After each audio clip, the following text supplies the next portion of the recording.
What's going on, everybody? Welcome back to the Turn on the Jets podcast. I'm your host, Will Parkinson, at WillPod11 on Twitter, Instagram, and TikTok. All 32 pod, and this actually is TOJ Talks. My brain's warped. I've done 3 pods already today. Obviously, Friday afternoon here, Zack Rosenblatt joining me, flight plan of The Athletic, obviously. Zack wrote a pretty big story this morning detailing a lot about Mike Vrabel's last 5 months in his year sabbatical, if you want to call it that, away from being a head coach in the NFL. First time he's not been pretty much ingrained in the NFL and in football as a coach, full time essentially. And we're playing in like 25, 30 years. So we're going to get into that. We're going to talk a little bit about the Jets interviewing Mike Vrabel today and one Jets drive and kind of what that means. Zach, how are we doing? An article, I guess, that's more the most well received, that and the Aaron one sprinkled in with some other ones in there. Yeah. I mean, this one is unique for me in that I've been working on it for I told you about probably like halfway through that I was doing it because it was just one of these things. Like I was trying really hard to keep it to myself, but it's just like, how do I keep explaining to people that I'm just like in the middle of the season? I'm like in Ohio, so I'm like, and I'm not good at keeping things to myself generally. So I needed to share this because I was so excited about it, as you know, and it's like unique to get access to somebody who generally doesn't give much access. So I think it's like a combo of like relief that I'm done with it, while also like I'm really happy with how it turned out, and also just like exhaustion because not only I was, as you know, obviously, and people who listen to this know, I was covering the Jets while working on this, while working on the other piece that just came out. Like that other piece kind of pushed back my ability to work on this one, so I've been really crunched for time the last week because I needed this to come out before the head coaching search started, and I started to get nervous when he got released from his contract with the Browns because I'm like, shit, is he going to get hired like this week? And I'm like, okay, I think I'm okay by the end of the week to do it. And and then it came out and it's been gotten positive reviews. So it's been cool. Yeah, it was a really good read. I thought you did a good job of both kind of covering the things that he's evaluated and changed, but also kind of who he was and who he kind of still is. And that's what makes him a guy that is, I would argue, the most coveted. I think Ben Johnson is like the biggest name, but I think Vrabel will be the most coveted by the fact that he's probably more open to different situations than maybe a Ben Johnson would be. I didn't tell you this before. I had 2 people text me that we are co-workers with, not with the Jets nationally, that both said that might be Zach's best piece he's ever written. So nice.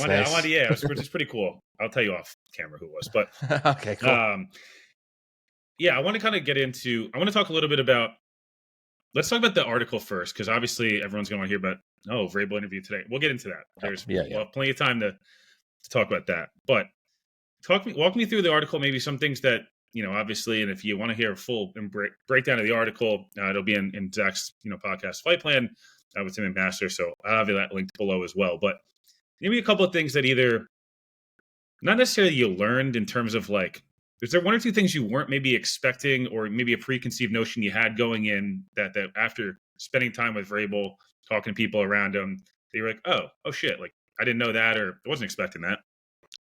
I part of the reason I wanted to do the story is to kind of peel back the curtain. I talked about this on Flight Plan, but that's what I'm passionate about, stories like this where I get to show you a side of somebody that you've never seen, and and I like to, that's like my Aaron Rodgers story where I went to Chico. That was kind of like the gist of that. Like I wanted to go there. I didn't go with any agenda. I went there to just, kind of show who this guy is from a different perspective. And that wound up being a very positive story, which everybody, by the way, has just decided to forget that I wrote when they want to act like I have an agenda against him. But that's another topic. And then, with Mike, I mean, number one, I covered the Jets, and it blew my mind that they didn't, when he was still available, that they didn't pursue him last year.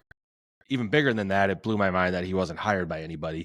So there's number one, okay, what happened there? And then there's the other side of, okay, he has this perception of he's this hard ass, he's this. I'd heard that wasn't the case in reality, but I wanted to see it for myself. So I was able to get in touch with him, pitch this to him. We kind of had like a meet and greet of sorts at a bar in Nashville where he kind of sized me up a little bit.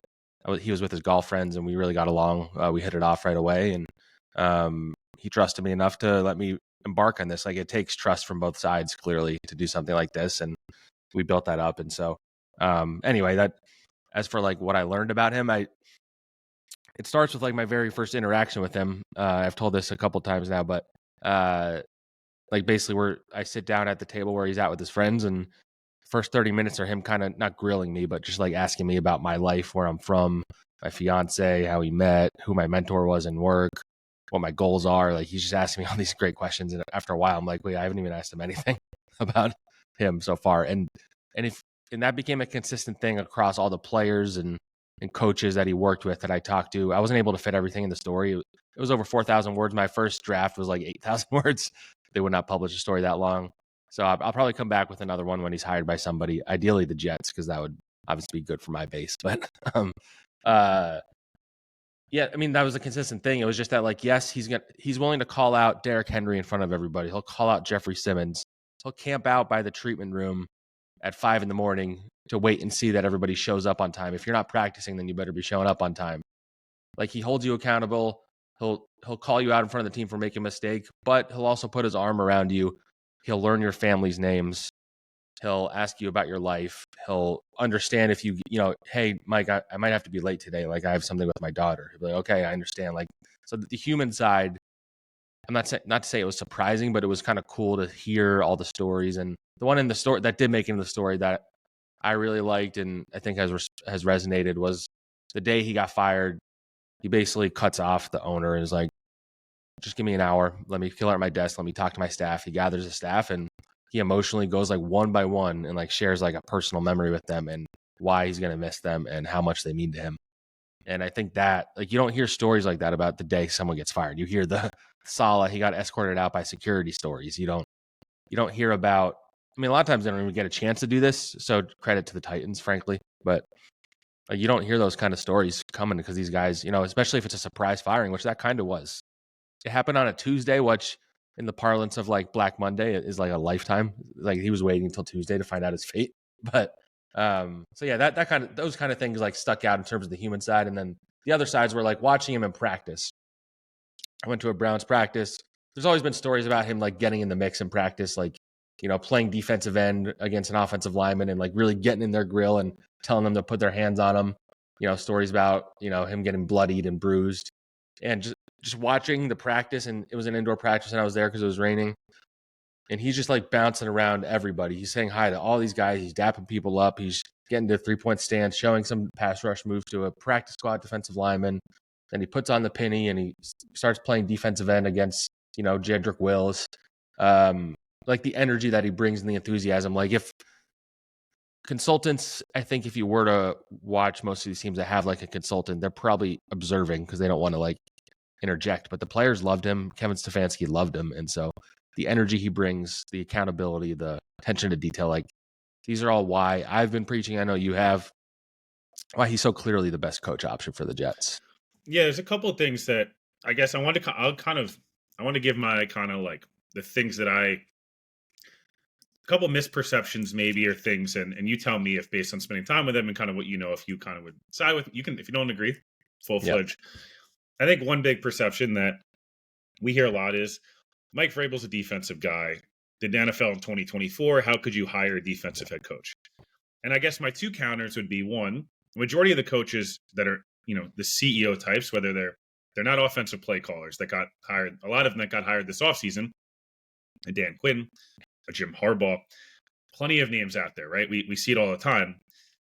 And especially recently, that CEO type that can build a staff on both sides of the football, even if they have a familiarity on one or the other, actually is a lot of where the NFL is going. You either have to have the elite play caller, McVay, O'Connell, Shanahan, or you have to have the Harbaugh type that can, both Harbaughs, that can oversee everything. Doesn't matter their side of the ball. Mike, obviously, as you mentioned, spent time with the tight ends. Sounds like spent a lot of time with Stefanski himself, who's viewed as one of the smarter offensive minds. And the offensive line. Yeah, and the offensive line. Yeah. And secondly, in Tennessee, hired 4 offensive coordinators in 6 years. 2 of them, one of whom was probably a top 5 coach in football in LaFleur. And then Arthur Smith, who's obviously, they were a top 5 offense, 4th in the NFL in points per game in 2020. I think 30 and a half a game or whatever it may be. And then even Todd Downing, who I think has been relatively good here in New York, especially the last 6-8 weeks with Aaron healthy. What do you make of those two narratives of defensive guy, the Jets always go defense, or it doesn't even have to just be the Jets, but the defensive guy, and what's he going to do about hiring an offensive coordinator? Does he even have pull like that anymore? I mean, I think the whole narrative that they can't hire a defensive guy is so stupid. You hired the best coach. Like, just because somebody's an offensive coordinator, like nobody even knows how Ben Johnson is going to be as a leader. Like, so that's you hire the best coach no matter what his background is. Obviously, who his staff is going to be is important, but Mike Vrabel is not just like a guy who was a defensive coordinator. Like I view him more as, to your point, like a CEO type coach, but he's very smart when it comes to offense. He runs everything. He's not, and I'm not trying to diss Saleh here, but like Saleh was more of a give the keys to your coordinators and let them operate. And I think he was more involved in the defense than we all realized based on what's happened since then. But he stayed out of that headset on game day. So yeah. Big time. Like Vrabel is definitely letting his coordinators call plays or whatever, but he's also like involved in all three phases. Like everything everybody said was he's popping into every positional meeting. He's like making sure everybody knows what they're doing. Part of the story, I went deeper in my initial draft. I got cut down a little, but he used to do 3 keys to victory every week. And it would be things like, so the first example where everybody started buying in was week 2 in his first season. They play the Texans. They were without their left tackle, their right tackle, their quarterback, their tight end. They're outmanned. And so he came up with these 3 keys, which were we have to run the ball 30 times, we have to hold them to 17 points or less, and we have to win the turnover battle, essentially. And they did all 3 of them, and they won. And so, and like what he explained to me is like within those, you have different tasks for every player. You need to dictate that to them. So like an offensive lineman maybe is not going to impact the turnover margin, but if you get him to focus on not letting a defensive end reach his arm around him and knock the ball out of the quarterback's hand, then he's helping to prevent the turnover battle from changing. So like his attention to detail and the way he's involved with everything, like that's why I don't view him as a defensive coach. I view him as a Sean McVay, Andy Reid, like not saying he's like the same caliber or whatever. I mean, I think he's close, but like he's more like he's really he actually has the same kind of recall as McVay, by the way. I wasn't able to fit that in. He has like I can remember a specific play from a specific game from a specific time, and he has the ability to rattle it off like from his playing days all the way up until when he coached. So I think his brain doesn't get enough credit. And that's why in general, I'm not as concerned about that as other people, but yeah, in terms of that. And yet, I mean, the OC part is obviously is probably a question he's addressing in these interviews. That's not something we talked about. I know you've mentioned Tommy Rees. They do have a very close relationship, and he's a young up and coming guy. I don't know for sure that he would be the one, but it would make sense. And Josh McDaniels maybe depending on location. Yeah, I mean, you look at where you have connections, but I also think he's willing to go outside of the people he's worked with. Also, is what I would say. Yeah, no, it makes a ton of sense. I wanted to just a couple other things. Look, and by the way, I think Mike Vrabel has famously caught a bunch of touchdowns playing tight end and in different goal line packages and stuff. So he's been in offensive meetings as a player as well. One thing that's been interesting, and I don't want to spend too much time on this, is the coaching tree thing.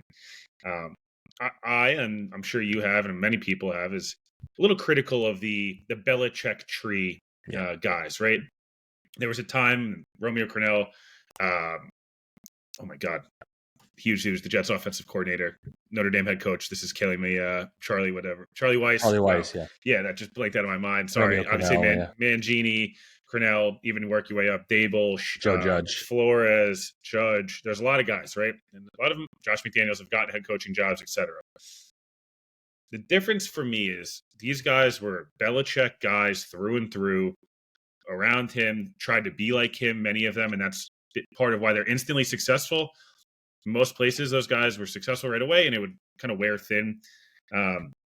Jets fans obviously are familiar with it. I think many fan bases who've hired Belichick tree guys are familiar with it. Even look at Brian Dable right now. Really successful year one in terms of overperform, and then the message gets tired sometimes at a point. Vrabel, to kind of stump the narrative, if you want to call it that, started coaching at Ohio State under Urban Meyer, who famously Mike gave a pretty great quote. I would say a month or so ago how Urban Meyer is a dumbass and doesn't remember who not only he that, is. but and I'll just say this briefly, but like when Mike was hired to Ohio State, it was Luke Fickell was the interim coach when Jim Tressel was fired. Then the next year, Urban Meyer comes on, and Urban didn't want to hire Mike Vrabel. He basically you have to prove to me you belong here. Which he took that challenge on and he embraced it. But that made me laugh. Yeah. Yeah. It's Urban in a nutshell. But Urban's a guy who has built amazing college programs. Yeah. I know the NFL side of things was a disaster, but try to take that out of it when you guys see he's an Urban guy. And then he worked for Bill O'Brien, obviously in Houston, who again worked underneath Bill Belichick, but Bill O'Brien's not Bill Belichick. And everyone I've talked to that had a close relationship with Bill O'Brien that I know and trust says he's nothing like Bill Belichick, and actually Bill O'Brien was pretty damn successful. Actually, a lot of ways similar to Mike Vrabel in his coaching career. Where like I've said this privately. I think the Jets should interview him. Frankly, I think he would be a good head coach. Like if you don't get Vrabel and you're looking at these Ron Riveras and Rex Ryans, I would take Bill O'Brien over all of them. I would take as long as Bill O'Brien's not a hand in personnel, like you're fine. Like he did a really good job with Houston. He developed quarterbacks. He did a lot of different things. So what do you make of the coaching tree thing? Because I think everyone just assumes Patriots guy, he's going to do the Patriots way thing. I know you mentioned this in the beginning. We don't have to talk too long on this, but what do you make of that narrative? Because I've seen that a lot today, frankly, on my own timeline, and it's like I just don't find it accurate. Yeah, it's not. It started like a month or two ago, and I don't know if it was somebody or just like a storyline that had grown where everybody's like, well, if he calls Bill Belichick, Belichick will tell him not to go to the Jets. Their relationship isn't like that. Like we didn't talk like at length about Belichick or anything. They are like cordial and they have a good like working relationship. Like if they were in the same room, they would talk to each other. But these are not people that are talking every day. They don't even talk that often, I would say. So, Mike Vrabel's decision has nothing to do with Bill Belichick, and calling him somebody from the Belichick tree is inaccurate. I think he learned a lot being there. But you look like you alluded to his history. He had his history in Ohio State. That's one sort of system, one sort of coach, one sort of leadership. Goes to Bill O'Brien, a different one. Goes to Tennessee, his own. And you kind of saw what kind of coach he was. Belichickian in the way that he'll throw the game plan out every week. That's Belichickian. But if you remember, in the playoff game against the Patriots, he pulled a Bill move where I forget what it was. I think they did the thing where you pretend to have too many people on the field and it stops the clock. You keep taking penalties. Yeah, and Belichick was like losing his mind, and you could just see Vrabel like laughing on the sideline. So that's pretty telling. And then even this Browns experience, he didn't have a relationship with Stefanski or Andrew Berry. He went to that building to learn something. New system, new way of doing things. The reigning coach of the year, by the way, for the people who think the Browns are a bad organization. When it comes to Stefanski. And Andrew Berry is a very smart, Harvard-educated, analytically minded general manager, and he involved Mike in the draft process, in the top 30 visits. He let them work on the scouting reports. Like they really kind of traded notes. So he's somebody who is the sum of his experiences, and his experience goes beyond Bill Belichick, is what I would say. Yeah, no, it makes a ton of sense. I want to just move on to one last thing before we move on quickly to the Jets thing and wrap here. The one big piece, I think there's a couple of big pieces of your article, obviously mentioning the preparation, which I want to hit on quickly, but it's also the things that Mike's looking for in the next opportunity, right? Which I'm sure you guys talked about on Flight Plan. So again, make sure you guys are listening to that, but it's about kind of ownership, GM, head coach alignment, either having a quarterback or a path to getting a quarterback or having frankly, a say in what's going to happen at quarterback. It feels like, so A, is that kind of obviously it's the impression you got, and B, I want to just clarify, because there's a lot of, Mike Vrabel was hard to work for in Tennessee.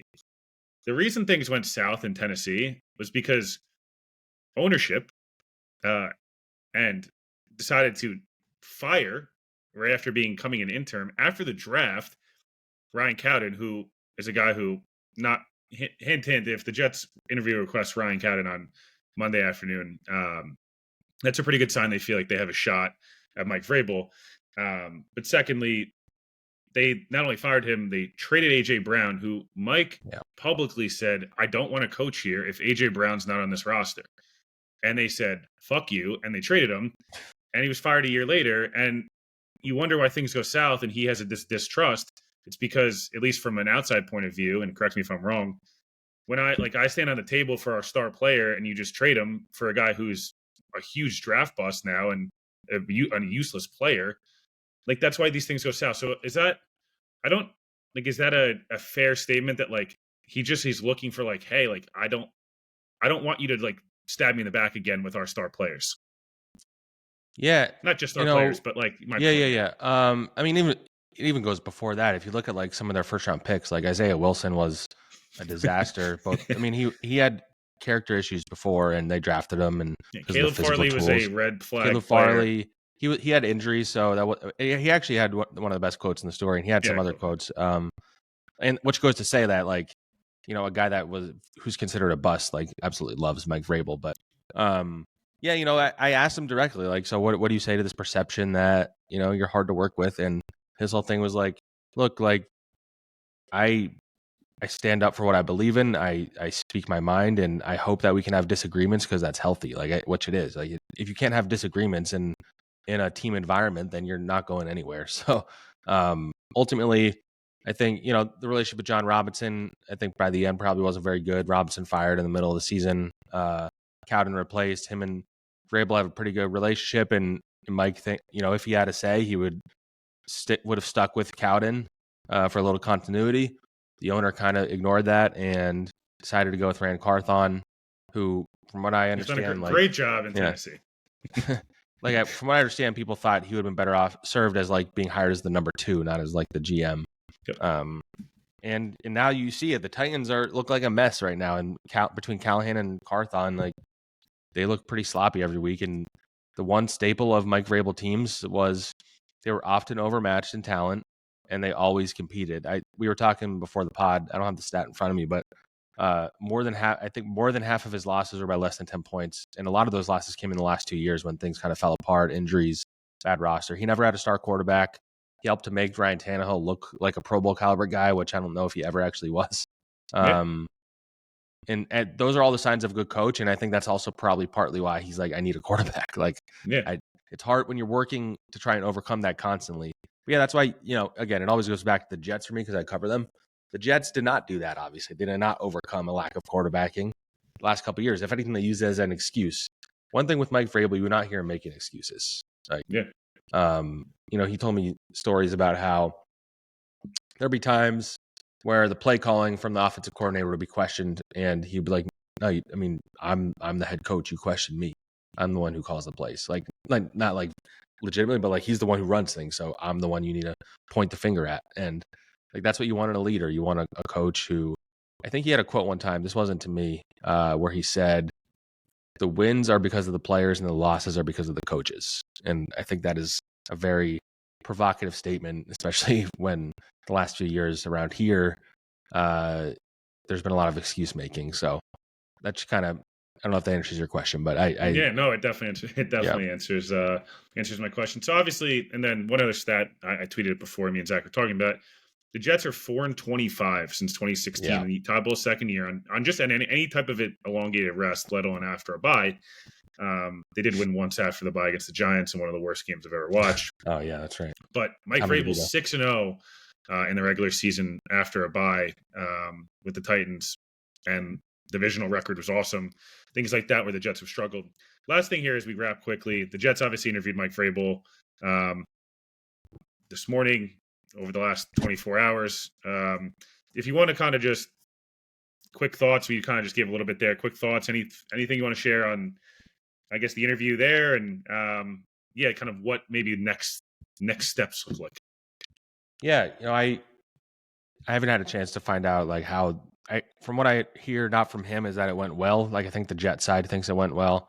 I know there was a dinner the night before, so this is nothing abnormal. I think there was a little too much being made about the fact that it was at the facility instead of in Florida, where I think they're going to do a lot of the interviews. It's just the season hasn't ended yet. And some GM interviews, by the way, have been in Florida. So just it'll be both. It'll be a mix of both because Woody's his home base is in Palm Beach. That's where the owners' meetings is this year, actually, too. But yeah, as terms of going forward, I mean, I think Monday is going to be a big day because if Jared Mayo is fired, I think. And again, I want to emphasize, I said this on my pod too, this is not from Mike. This is just me reading the tea leaves, knowing what he wants, knowing his history, all that stuff.